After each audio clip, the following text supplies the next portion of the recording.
raison, Paul dit, cherchons toujours ce qui contribue à favoriser la paix.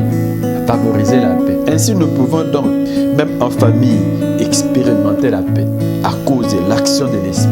Son implication, n'est-ce pas, peut nous aider à entretenir la paix en famille. La paix au travail avec les collègues des services. La paix à l'université et la paix à l'église. Laissons-nous. Laissez-moi vous poser alors cette question. Êtes-vous en paix avec Dieu? Êtes-vous en paix avec vous-même? Et je nous salue tous ce matin dans le nom de notre Seigneur et Sauveur Jésus-Christ. J'aimerais continuer avec nous notre pensée sur le Saint-Esprit dans la vie quotidienne. Nous avons commencé à exploiter ce thème le dimanche passé, le dimanche de la Pentecôte. Nous le continuons aujourd'hui et, comme je l'ai dit, jusqu'à les dimanches qui vont suivre.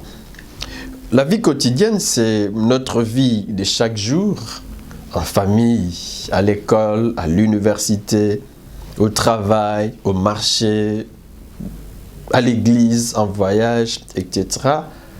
C'est aussi notre façon d'agir, de penser, de parler, de nous habiller, etc. Mais chaque jour, posons-nous la question, le Saint-Esprit influence-t-il notre vie quotidienne, notre vie de tous les jours? Nous avons dit oui. Et pour appuyer cela, le dimanche passé, nous avons parlé des actes personnels du Saint-Esprit. Il nous influence par ces actes personnels. Le Saint-Esprit parle. Il parle pour orienter. Il oriente nos vies. Il parle pour nous avertir. Il parle pour nous révéler la volonté de Dieu, la pensée de Dieu. Oui, il parle. Nous avons relevé le cas de Philippe à Samarie, comment Dieu l'a utilisé, comment Dieu lui a parlé après son action à Samarie, n'est-ce pas, auprès de l'eunuque éthiopien. Nous avons parlé de Pierre, comment le Saint-Esprit l'a utilisé, lui a parlé et l'a utilisé pour le salut de Corneille et de sa famille. Nous avons aussi parlé de l'église d'Antioche. Le Saint-Esprit a agi dans cette église. Donc, le Saint-Esprit influence notre vie quotidienne par ses actes personnels. Nous avons conclu en disant que c'est intéressant que nous apprenions à collaborer avec lui pour l'écouter et agir en conséquence. Le Saint-Esprit influence-t-il notre vie quotidienne? Oui, aujourd'hui, nous verrons qu'il influence la triple relation du croyant. La triple relation du croyant. Notons que dans sa vie, tout homme, même tout croyant, a une triple relation à développer ou à entretenir. La première, c'est avec Dieu. La seconde, c'est avec les autres. Et la troisième, c'est avec lui-même. Et plusieurs textes, que ce soit dans le Nouveau Testament, dans l'Ancien Testament, tout comme dans le Nouveau Testament, mettent en exergue cette réalité. Je reviendrai sur cette réalité, n'est-ce pas, pour que nous comprenions que le croyant ou tout homme développe cette triple relation. La relation avec Dieu est généralement appelée la relation verticale, c'est entre l'homme et Dieu. La relation avec les autres, c'est la relation horizontale. La relation avec soi-même, on peut l'appeler la relation individuelle ou même, si vous voulez, la relation réflexive. Et dans cette triple relation, le Saint-Esprit nous permet d'expérimenter plusieurs valeurs importantes pour une vie satisfaisante aujourd'hui et dans l'éternité. J'en retiens pour le moment 3. La première valeur, c'est la paix. La deuxième que nous examinerons, c'est le pardon. Et la troisième valeur, c'est l'amour. L'Esprit de Dieu, n'est-ce pas, dans notre vie quotidienne, dans notre relation avec Dieu, dans notre relation avec nous-mêmes, dans notre relation avec les autres, nous permet donc d'expérimenter la paix, les pardons et l'amour. Parlons aujourd'hui de la paix. Et parler de la paix, c'est la considérer sous ces 3 dimensions. La paix a donc 3 dimensions. La première dimension, c'est avec Dieu, la paix avec Dieu, si vous voulez, la paix verticale. La deuxième dimension, c'est la paix avec soi-même, la paix, la dimension individuelle, la dimension réflexive, si vous voulez. Et la troisième dimension, c'est la paix avec son prochain ou la direction horizontale. Parlons de la direction verticale de la paix, c'est-à-dire la paix avec Dieu. Vous savez, c'est important de les noter que l'on peut être membre de l'Église. On vient à l'église, on est régulier à l'église. On peut, n'est-ce pas, se dire chrétien sans jouir de la relation avec Dieu, sans être en paix avec Dieu. Qu'est-ce qu'il faut retenir lorsque nous parlons de la paix avec Dieu? On va retenir ici pour aujourd'hui 2 idées. La première, la paix avec Dieu donne l'idée d'une vie réconciliée avec lui. Une vie qui est réconciliée avec Dieu. C'est réconcilier, c'est faire cesser les désaccords qui existaient avec quelqu'un. C'est faire cesser les hostilités. Là où il y avait l'inimitié tombe, on se réconcilie. Les relations qui étaient brisées à cause d'un conflit, les relations brisées se rétablissent. Il y a réconciliation. Et il faut noter dans le cadre de la relation entre l'homme et Dieu qu'au fait, nous naissons tous dans les péchés. Tous, nous naissons dans les péchés. Nous avons cette nature pécheresse en nous. Et nous naissons avec elle. Nous naissons avec elle. Tous dans les péchés et séparés de Dieu. Parce que le péché est attaché à nous, donc nous sommes ennemis de Dieu. Ennemis de Dieu, tous. Ennemis de Dieu. Ennemis de Dieu.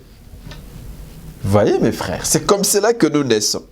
Et être réconcilié avec Dieu implique que notre péché est pardonné. Implique que l'inimitié est ôtée. Que cette séparation est brisée. Que l'inimitié est ôtée. Que la relation est rétablie. Il y a réconciliation. Réconciliation. Et tous, nous devons expérimenter cette réconciliation. Je reprends en disant qu'on peut être membre de l'Église, on peut se dire chrétien, mais tout en étant en inimitié avec Dieu. Il faut alors que chacun se pose des questions. Suis-je en paix avec Dieu? Suis-je réconcilié avec Dieu? Romains 5,10 dit ceci: nous étions les ennemis de Dieu. C'est Paul qui s'adresse aux Romains. Il leur dit: nous étions les ennemis de Dieu. Vous voyez, on peut être ennemi de Dieu. On peut être séparé de Dieu. Nous étions les ennemis de Dieu. Mais qu'est-ce que Dieu a fait? Est-ce qu'il nous a maintenus dans cette inimitié? Il dit, mais il nous a réconciliés avec lui. C'est lui qui nous a réconciliés avec lui. C'est lui qui a pris l'initiative de chercher la réconciliation. Comment? La Bible dit par la mort de son Fils. Vous voyez, donc Dieu prend l'initiative et le moyen de la réconciliation, c'est la mort de Jésus. Jésus qui a porté sur lui nos péchés. Et les châtiments qui devaient tomber sur nous est tombé sur lui. Il a porté nos péchés. Et par lui, nous avons été réconciliés. C'est le moyen de la réconciliation. Pour que l'inimitié soit ôtée, Dieu ne nous demande pas de faire des pèlerinages, non. Dieu ne nous demande pas, comme le font certains, pour être pardonné, pour être réconcilié avec Dieu, il faut boire un certain liquide, il faut observer certaines pratiques, il faut porter des sacs et des cendres, comme certaines personnes disent, voilà, pour que Dieu pardonne les péchés d'Adam et Ève, il faut porter, n'est-ce pas, des tissus en lambeaux, il faut porter des sacs, il faut cela, mais c'est faux. C'est Dieu qui a pourvu au salut de l'homme. C'est par la mort de son Fils que Dieu nous a réconciliés avec lui-même. C'est lui qui a pris l'initiative. Vous voyez? Donc c'est pour dire que Dieu veut que l'homme se réconcilie avec lui. Il a pris l'initiative. Est-ce à dire que l'homme n'a rien à faire pour que cette réconciliation soit une réalité? L'homme a quelque chose à faire. C'est là où Paul intervient dans 2 Corinthiens 5, verset 20, lorsqu'il écrit aux Corinthiens, il leur dit, nous vous supplions au nom de Christ. Il dit, nous faisons la fonction d'ambassadeur, nous représentons Jésus. En fait, il se sert de notre bouche pour vous gagner, pour vous sauver, pour vous aider à vous réconcilier avec lui, parce que Dieu se sert toujours des hommes. Toujours des hommes. Et Pierre ici, Paul ici plutôt, alors que il a été réconcilié avec Dieu, il devient un instrument entre les mains de Dieu pour que les autres se réconcilient aussi avec Dieu. C'est juste une parenthèse pour dire que lorsque nous nous réconcilions avec Dieu, nous devons être et nous devenons des instruments entre ses mains, des ambassadeurs pour sauver les autres, pour les amener eux aussi à venir à Jésus. Paul dit, nous sommes des ambassadeurs pour Christ. C'est dans ce sens-là que nous vous supplions. Il dit, nous vous en supplions au nom de Christ. Soyez réconciliés avec Dieu. Soyez réconciliés. Parole Nouvelle Bible Seconde dit, laissez-vous réconcilier avec Dieu. C'est la part des Corinthiens. Dieu a déjà, n'est-ce pas, fait sa part. Il nous a réconciliés. Il a pris l'initiative. Il dit, d'accord, mon fils va mourir à votre place. Il va porter le poids de vos péchés pour que moi, je vous pardonne. Mais au fait, c'est à l'homme maintenant de venir vers Dieu pour accepter l'offre de Dieu en disant, Seigneur, prends ma vie. J'accepte. Pardonne-moi. Prends ma vie pour toi. J'accepte d'être réconcilié avec toi. Donc, il y a aussi la part de l'homme. Il doit se laisser réconcilier avec Dieu. Venir à Dieu tel qu'il est pour lui demander pardon. C'est en demandant pardon, en renonçant à ses péchés que la réconciliation devient possible. C'est alors que l'homme peut jouir de la paix de Dieu. Ça, c'est la première idée, l'idée de réconciliation. Il y avait inimitié, nous naissons en tout cas dans les péchés, séparés de Dieu, en inimitié avec Dieu. On peut donc marcher, on peut faire ce que l'on veut, mais l'on oublie qu'on est sous la colère de Dieu. Sous la colère de Dieu. Quand on n'a pas encore rencontré Jésus dans sa vie, on est sous la colère de Dieu. On est en inimitié avec Dieu. Peut-être que vous ne le saviez pas, mais ce qui est vrai, c'est cela. On est en inimitié avec Dieu. Donc, la première idée, lorsque nous parlons de la paix avec Dieu, c'est la réconciliation. Et tout homme doit se réconcilier avec Dieu. Nous avons vu que le moyen de la réconciliation, c'est la mort de Jésus. Ce ne sont pas des voyages, ce ne sont pas des pèlerinages, ce ne sont pas des pratiques quelconques ou des liquides à boire ou des efforts particuliers à fournir. C'est de venir et accepter l'œuvre accomplie à la croix par Jésus en disant, ma vie, Seigneur, pour toi. Pardonne mes péchés, j'aimerais vivre pour toi. Conduis-moi toi seul. Alors Dieu lui-même, n'est-ce pas, va vous pardonner et vous réconcilier avec lui. Un autre aspect de la paix avec Dieu, c'est une vie justifiée par Dieu. Avoir la paix ou être en paix avec Dieu, c'est avoir une vie justifiée. Romains 5.1, Colossiens 1.20, les deux textes sont très clairs. Je veux lire les premiers, Romains 5.20, qui dit, n'est-ce pas, étant donc justifiés par la foi, nous avons la paix avec Dieu par notre Seigneur Jésus-Christ. Étant donc justifiés. Être justifié, c'est être déclaré non coupable. Non coupable, c'est être déclaré juste, non coupable. Dès l'instant où une personne vient à Jésus, se réconcilie avec Dieu, Dieu les déclare justes, c'est-à-dire non coupable. Il n'est plus astreint à la condamnation. Et alors, il jouit de la paix avec Dieu. Dieu ne le condamne plus, il le déclare sans péché. Donc Dieu considère la personne comme s'il n'a jamais péché. Donc Dieu le justifie. Ce n'est pas le fruit de ses efforts, non. C'est l'action de Dieu, c'est un don de Dieu, c'est l'action de Dieu. Mais ce que Dieu demande à la personne, c'est de se reconnaître pécheur, perdu, et de venir humblement à lui pour demander pardon et, n'est-ce pas, jouir de la paix de Dieu. Étant donc justifié par la foi, c'est par la foi, c'est pas par les œuvres, par des pratiques quelconques, c'est par la foi, on vient à Dieu par la foi, on croit en son pardon. Étant donc justifiés par la foi, nous avons la paix avec Dieu par notre Seigneur Jésus-Christ. Magnifique. Les textes lus en français courant offrent ceci. Ainsi, nous avons été rendus justes devant Dieu à cause de notre foi. À cause de notre foi. Et nous sommes maintenant en paix avec lui. Par notre Seigneur Jésus-Christ, nous sommes en paix. Il n'y a plus de guerre. Dieu n'est plus en colère contre moi. Non. J'ai joui de la paix avec Dieu.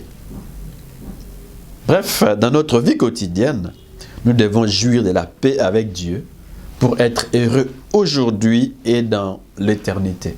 Et c'est le Saint-Esprit qui nous aide à être en paix avec Dieu.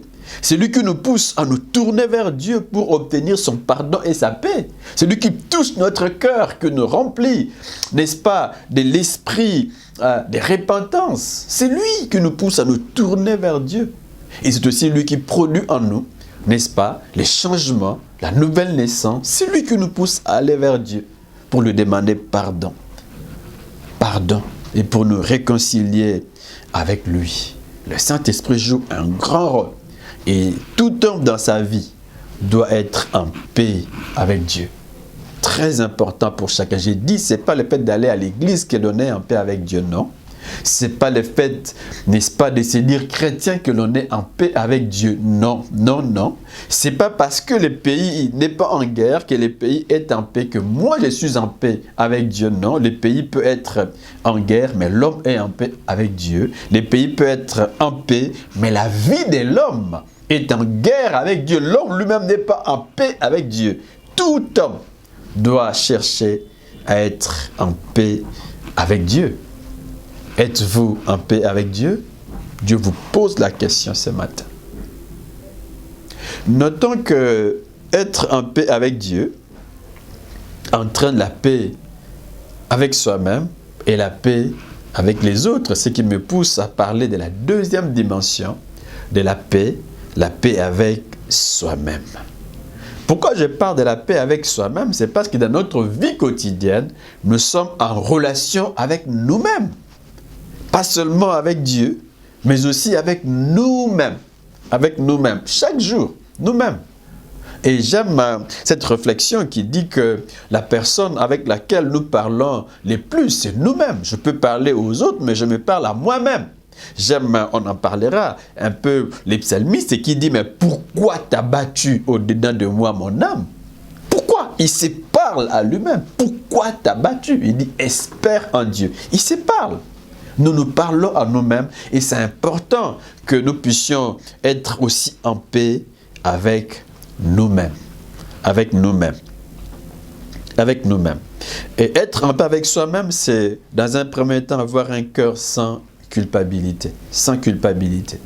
La culpabilité, en fait, je veux revenir, n'est-ce pas, sur toutes ces dimensions de notre relation avec Dieu, relation avec nous-mêmes, ainsi de suite, avec le temps. Et il y a des éléments que je releverai qui vont en tout cas nous aider. Mais aujourd'hui, donc, être en paix avec soi-même, c'est avoir un cœur qui n'a point de culpabilité. La culpabilité, le dictionnaire, n'est-ce pas, le définit comme les sentiments de faute ressentis par un sujet. Un sentiment de faute que l'on ressent. Que celui-ci soit réel ou imaginaire, un sentiment de faute que l'on ressent. Et je veux dire ici que quelqu'un qui vit dans la culpabilité n'a pas la paix avec soi-même, non. Quelqu'un qui se condamne toujours n'a pas la paix avec lui-même, non. Surtout que 1 Jean 3,20 nous dit, car si notre cœur nous condamne, notre cœur peut nous condamner. Et si notre cœur nous condamne, la Bible dit Dieu est plus grand que notre cœur et il connaît toutes choses. Toutes choses. Vivre dans la culpabilité, ce n'est pas jouir de la paix avec soi-même. Avec soi-même. Notons ici que la culpabilité peut avoir un côté positif et un côté négatif. C'est quoi le côté positif? Son côté positif est qu'elle vous pousse à revenir à Dieu pour lui demander pardon. Votre cœur brûle. Votre cœur brûle. Et les péchés ôtent la paix. Ils exigent que vous demandiez pardon à Dieu. Les péchés, et quelquefois, et à Dieu et aux hommes. Quand on n'a pas encore demandé pardon à Dieu, parfois on a du mal, pas parfois, mais on a du mal à jouir de sa paix. On se sent coupable. Coupable. Et parfois on peut demander pardon à Dieu, mais on ne doit pas s'arrêter là. On doit aussi demander pardon aux hommes. Je me réconcilie avec Dieu en lui demandant pardon. Je me répands devant lui, mais je peux aussi réparer avec les hommes pour être en paix. Pour être en paix. Ça, c'est important. Ça, c'est important. Je me rappelle, on a eu une discussion avec un homme. En fait, ce qui est vrai, c'est que j'avais raison. Mais est-ce que parce que j'avais raison que j'étais contraint de me justifier? Non. Je voulais me justifier, il n'a pas compris. Et il y a eu une sorte d'échange de paroles avec lui. Je laisse la personne, je rentre, mais mon cœur n'était pas en paix. J'étais vraiment troublé. J'ai dit, mais pourquoi? Pourquoi je ne me suis pas maîtrisé moi-même? Mon cœur me dérangeait. Je n'étais pas en paix. Je me sentais coupable devant Dieu. J'ai dit, Seigneur, pardonne-moi. Et je suis rentré pour arranger avec la personne. Je lui ai demandé pardon. J'ai dit, mon frère, pardonne-moi. Pardonne-moi. C'est alors que mon cœur était rempli de paix. J'ai fait ma part, je demandais pardon. Le reste, c'est à la personne. M'a-t-il pardonné? M'a-t-elle pardonné? Bon. Du moins, c'est bon, mes frères. Pas seulement, dans certaines circonstances, pas seulement nous arrêter au niveau de demander pardon à Dieu, mais d'aller aussi vers la personne qu'on a offensée, ou vers la personne avec qui nous avons été en désaccord. Demander pardon, même si je peux me dire que j'ai raison. J'ai raison. Vous voyez? Donc, c'est important. Les péchés nous ôtent la paix. Il faut une réparation. J'ai dit que l'on peut réparer directement devant Dieu, mais l'on peut aussi aller vers les autres, vers les hommes, pour réparer avec eux, pour demander pardon, pour que la relation qui a été brisée, dans la mesure du possible, soit rétablie. Est-ce qu'on doit s'arrêter ici? Non, parce que parfois, on peut demander pardon à Dieu, mais ça ne suffit pas. Est-ce à dire que Dieu n'a pas pardonné? Oui, Dieu a pardonné. Mais parfois, pour que nous nous pardonnions nous-mêmes, c'est important aussi de nous ouvrir aux autres, aux personnes de confiance, à nos responsables spirituels. Cet élément est important. On s'ouvre aux autres. On s'ouvre aux autres. On s'ouvre aux hommes de confiance. Nous parlons avec eux, nous prions avec eux. Sans cela, parfois, on a du mal à expérimenter la paix. À expérimenter la paix avec Dieu. On a du mal à le faire. On a du mal à le faire. Je n'oublie pas, une fois, nous avons parlé avec une personne toute sa vie.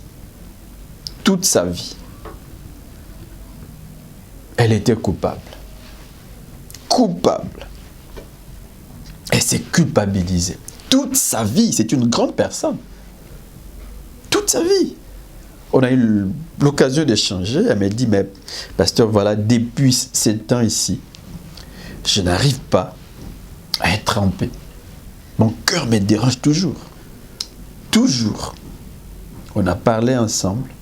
On a prié. La personne est rentrée en paix, convaincue que Dieu l'avait pardonné. Convaincue. Et il ne s'est pas passé plusieurs jours, elle est morte. Je me suis dit, Seigneur, elle s'est libérée. Si elle ne s'était pas libérée, je ne sais pas dans quelles conditions elle allait mourir, mais du moins elle s'est libérée. Il y avait un poids dans son cœur. Parfois, on sent ces poids-là, tant qu'on n'a pas encore confessé devant Dieu. On sent ces poids. On sent ces poids. Ces poids, on peut toujours les sentir tant qu'on n'a pas encore réparé avec les hommes. On les sent. Et ces poids, on peut aussi les sentir tant qu'on ne s'est pas encore ouvert. Mais très souvent, nous avons du mal à aller vers les hommes pour demander pardon ou pour nous réconcilier à cause de l'orgueil qui est attaché à notre vie. Orgueil attaché à notre vie. Et souvent, nous voulons nous faire passer pour des super chrétiens. Est-ce que si je m'ouvre à mon ami, à mon collègue pasteur, à mon frère, comment va-t-il me considérer? Peu importe ce qu'il peut dire de moi, mais du moins, moi, j'ai ouvert mon cœur. Et c'est aussi important que nous puissions nous-mêmes être des hommes de confiance. On n'est pas des saints, je ne dis pas que nous devons excuser les mal, mais ça peut arriver que l'on puisse, n'est-ce pas, commettre un forfait, mais alors, confessons devant Dieu, pouvons aussi confesser devant les hommes pour pouvoir nous décharger. Donc, quand on se sent coupable, on ne peut pas être en paix avec soi-même. C'est le côté donc positif, c'est vraiment le côté positif. Jacques 5,16 soutient: confessez vos péchés les uns aux autres. Alors, reconnaissez vos péchés les uns devant les autres. C'est le côté positif, et ce côté positif est l'action du Saint-Esprit. C'est lui qui nous convainc. C'est lui qui nous pousse à reconnaître notre péché et à nous tourner vers Dieu pour obtenir son pardon. C'est l'Esprit qui nous convainc. C'est l'Esprit qui nous pousse, qui touche nos cœurs, n'est-ce pas, qui travaille nos vies, qui travaille notre conscience pour que nous nous tournions vers Dieu. L'Esprit ne peut pas nous pousser à nous tourner vers, par exemple, disons, en fait, à nous faire du mal, non. Il nous pousse à nous tourner vers Dieu. Il nous pousse à nous tourner vers Dieu pour obtenir son pardon. C'est le côté positif de la culpabilité. C'est quoi alors le côté négatif de la culpabilité? Le côté négatif, c'est ne pas croire au pardon de Dieu. Même après la repentance, je demande pardon à Dieu, mais je ne crois pas que Dieu m'a pardonné. Nous avons dit, étant donc justifiés par Dieu, nous avons la paix avec Dieu. Justifié, c'est-à-dire que Dieu considère que vous n'avez... En fait, il vous considère comme quelqu'un qui n'a jamais péché, qui n'a jamais été en inimitié avec lui, qui n'a jamais commis un forfait. C'est Dieu qui vous justifie, qui vous déclare juste. L'acte d'accusation est brisé et déchiré. On vous dit, vous êtes juste, vous êtes libre. Mais parfois, on a du mal à le croire. Dieu m'a-t-il réellement pardonné? On se pose des questions. Est-ce que Dieu peut pardonner un homme ou une femme embourbée dans les péchés, mais qui revient à lui? Oui. Malheureusement, parfois, nous ne le croyons pas. Certains ne le croient pas. Et ils se laissent, n'est-ce pas, dans les troubles. Dans les troubles, non. Dieu pardonne. Et ce côté négatif, c'est l'œuvre du diable. C'est l'œuvre du diable. On a du mal à croire au pardon de Dieu. Et on le verra, on peut aussi avoir du mal à se pardonner soi-même, on en parlera. C'est le côté négatif et c'est l'œuvre de Satan. Vous ne croyez pas que votre mari vous a pardonné, que votre épouse, que mon frère, que ma soeur, que Dieu m'a pardonné, que Dieu a oublié, que Dieu a oublié. 1 Jean 1,9 soutient ceci. Si nous confessons nos péchés, si nous les disons à Dieu et le regrettons, si nous confessons nos péchés, il est fidèle. On parle de Dieu. Nous confessons à Dieu et Dieu est fidèle et juste pour nous les pardonner. Fidèle et juste. Dieu pardonne. Il promet les pardons et il accorde les pardons. Il est fidèle et il est juste pour nous les pardonner et pour nous purifier de toute iniquité. Dieu pardonne. 1 Jean 2,1. Mes petits enfants, je vous écris ces choses afin que vous ne péchiez point. Que vous ne péchiez point. Ces choses vont vous aider à vous maintenir loin du péché. Ces choses seront une sorte de garde-fou qui vous éviteront, n'est-ce pas, d'enfreindre la loi de Dieu. C'est important de s'attacher à la parole, à ce qu'on nous prêche, à ce qui est écrit dans la Bible, aux avertissements de Dieu. Toutes ces choses nous aident à rester, à mener une vie droite devant Dieu, à vivre loin de la culpabilité, avoir une vie qui donne gloire à Dieu. Mes petits enfants, je vous écris ces choses afin que vous ne péchiez point. Il y a moyen de marcher et d'avoir de la victoire sur le péché. Afin que vous ne péchez point. Il ne s'arrête pas là. Il dit, et si quelqu'un a péché, c'est-à-dire, vous n'êtes pas appelé à vivre dans les péchés. Mais il peut arriver que vous péchiez. Maintenant, que faire lorsque vous péchez? Est-ce qu'il faut garder les péchés, ne pas les confesser? Non. Non. Qu'est-ce qu'il faut faire? Et si quelqu'un a péché, n'oubliez pas que nous avons un avocat auprès du Père, Jésus-Christ, les justes. Nous avons un avocat. Confessez et croyez au pardon. Donc, un cœur vivant dans la culpabilité ne peut pas avoir de paix. Un cœur qui se condamne ne peut pas être dans la paix. Et nous pouvons ajouter un autre élément qui nous aide à être en paix avec nous-mêmes. C'est éviter donc la culpabilité, la condamnation. Le troisième élément, c'est avoir un cœur confiant en Dieu.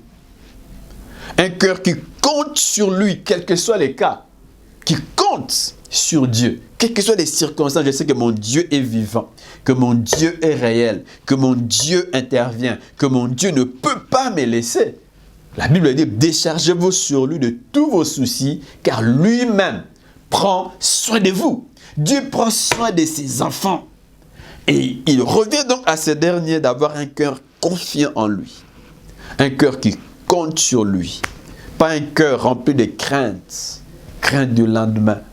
Pas un cœur rempli de doutes. C'est vrai que les circonstances, telles que nous pouvons le voir autour de nous et avec nous, peuvent nous remplir de craintes et de doutes.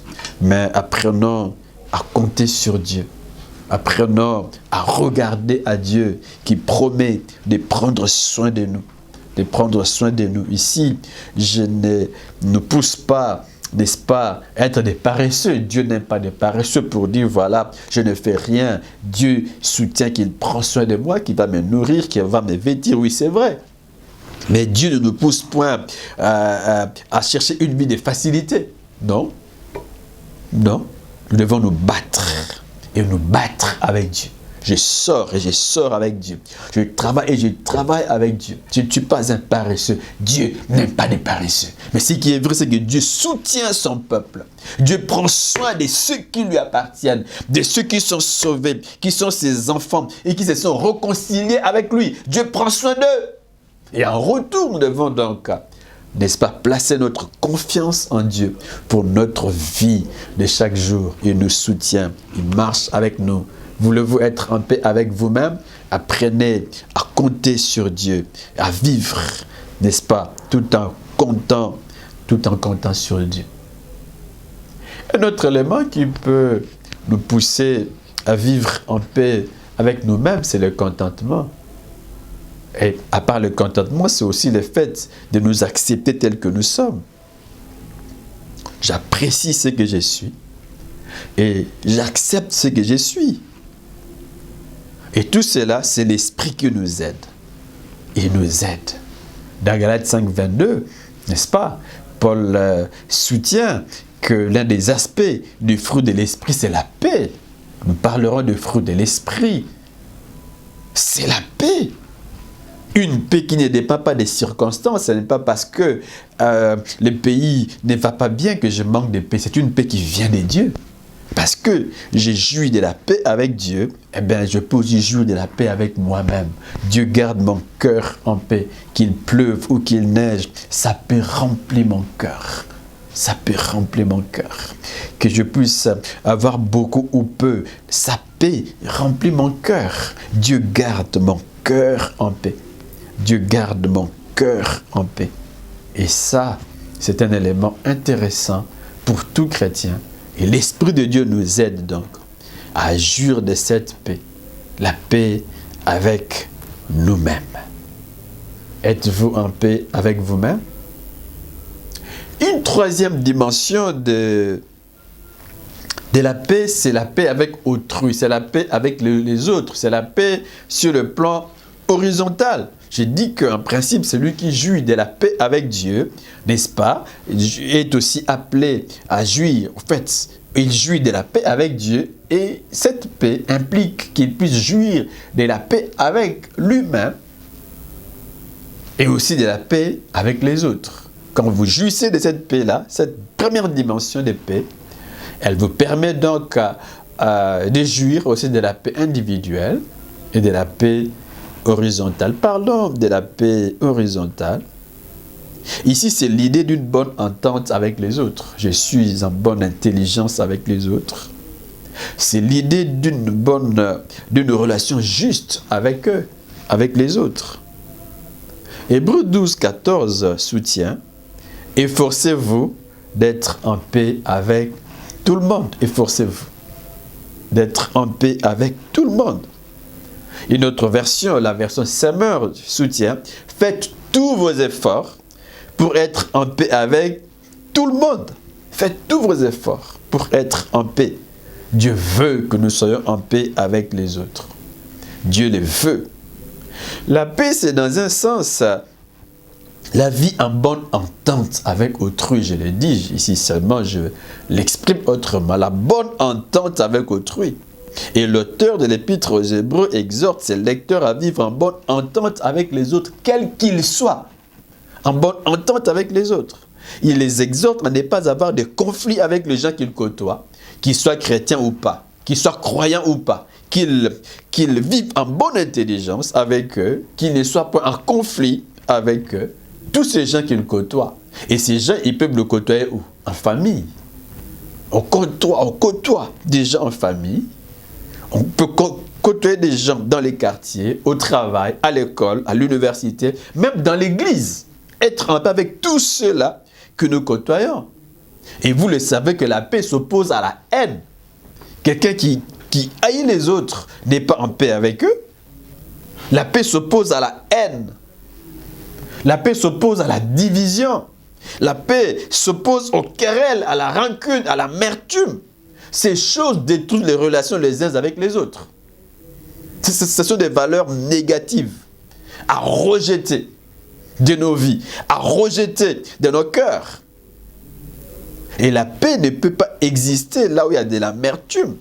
Quelqu'un a dit que l'amertume trouve son origine lorsque nous ne pardonnons pas à une offense. Lorsque nous ne pardonnons pas une offense, ou ce que nous croyons à tort ou à raison être une offense, nous ne pardonnons pas. Les refus de pardonner entretiennent l'amertume dans les cœurs. Et quelqu'un d'autre dit, la paix est la voie, le pardon est la voie de la paix et du bonheur.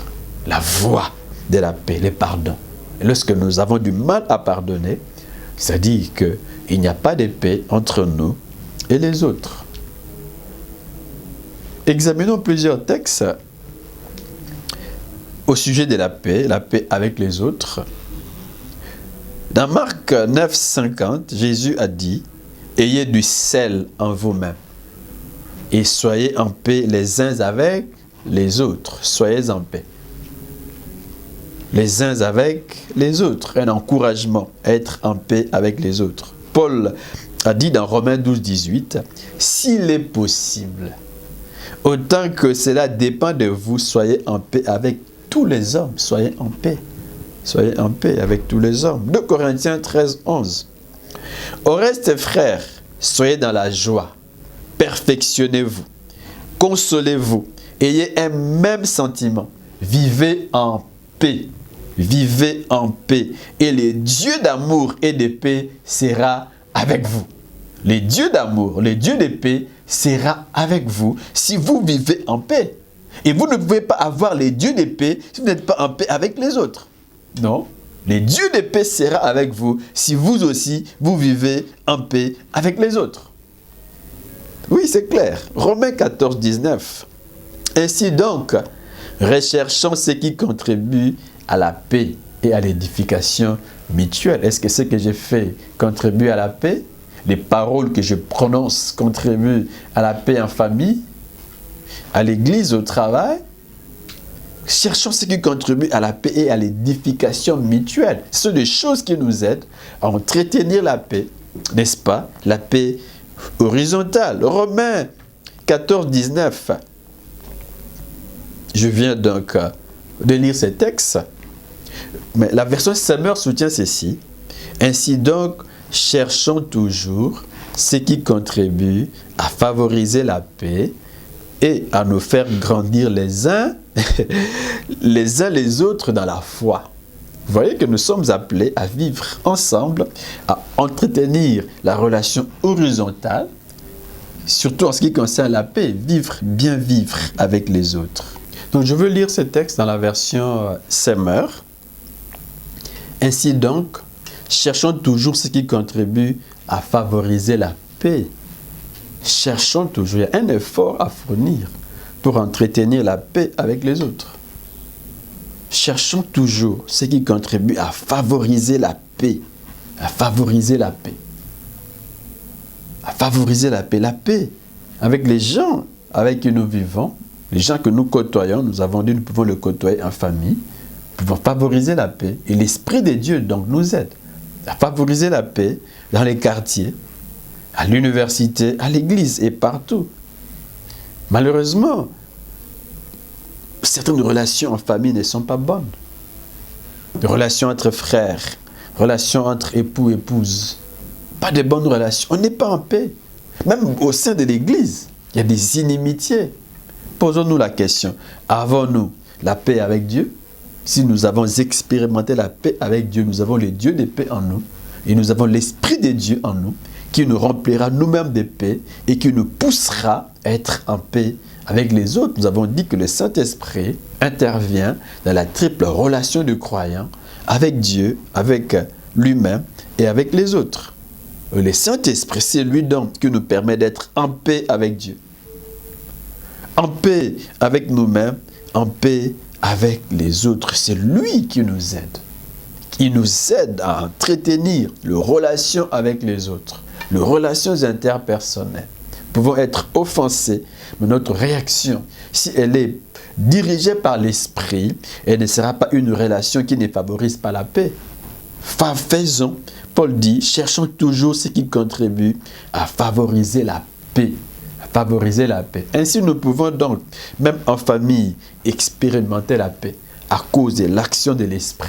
Son implication, n'est-ce pas, peut nous aider à entretenir la paix en famille, la paix au travail avec les collègues de service, la paix à l'université et la paix à l'église.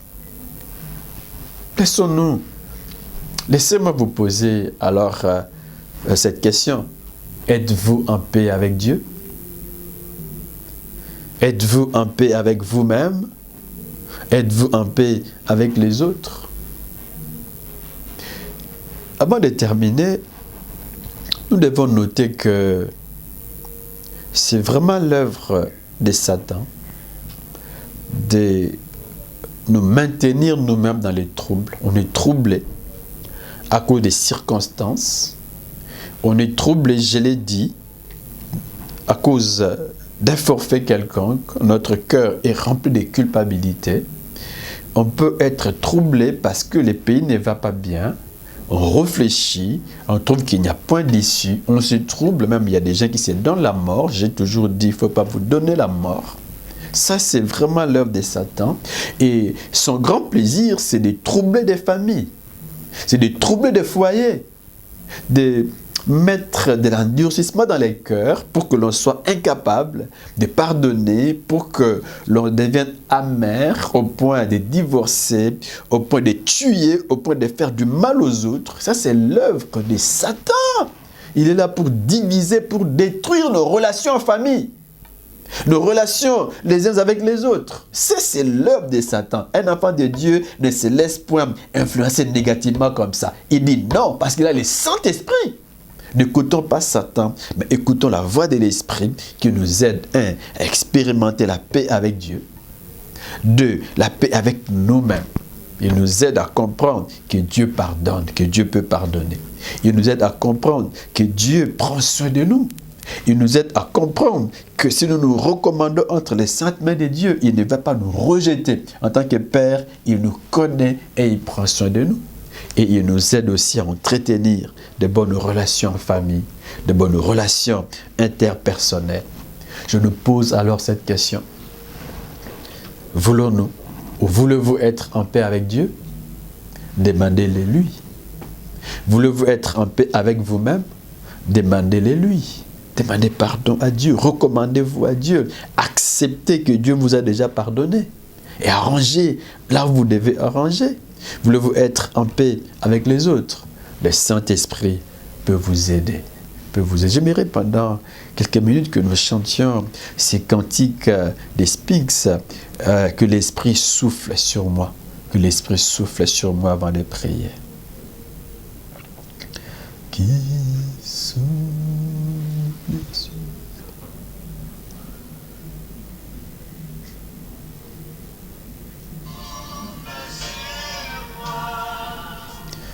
qui souffle sur moi,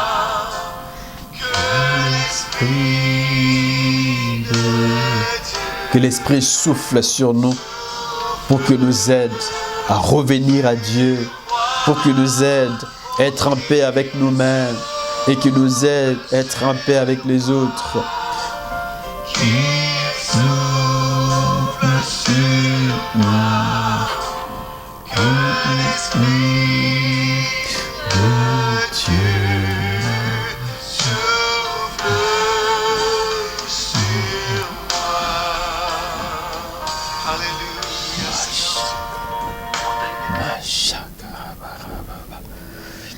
Seigneur, souffle sur nous par ton esprit et donne-nous un cœur en paix avec nous-mêmes, et donne-nous d'être en paix avec les autres. J'aimerais prier pour vous qui dites, pasteur, priez pour moi. J'aimerais être en paix avec Dieu. Je prie que Dieu t'exauce. Demande à Dieu de te pardonner. Demande à Dieu de marcher avec toi. Dis, Seigneur, je reviens à toi. Prends ma vie pour toi. Que Jésus-Christ entre dans mon cœur et qu'il dirige ma vie. Qu'il pardonne tous mes péchés. Seigneur, je prie que tu exauces cette prière. J'ai pris que tu aides mon frère et ma sœur qui veut être en paix avec lui-même, en paix avec elle-même. J'ai pris que tu aides mon frère, ma sœur qui veut être en paix avec les autres, en famille et partout. Seigneur, ta grâce sur nous, ta grâce sur ton Église et ta grâce sur chacun de ceux qui ont suivi cette parole. Au nom de Jésus. Amen. Que Dieu nous bénisse et bon dimanche à tous. Nous continuons donc dans la prière. Merci.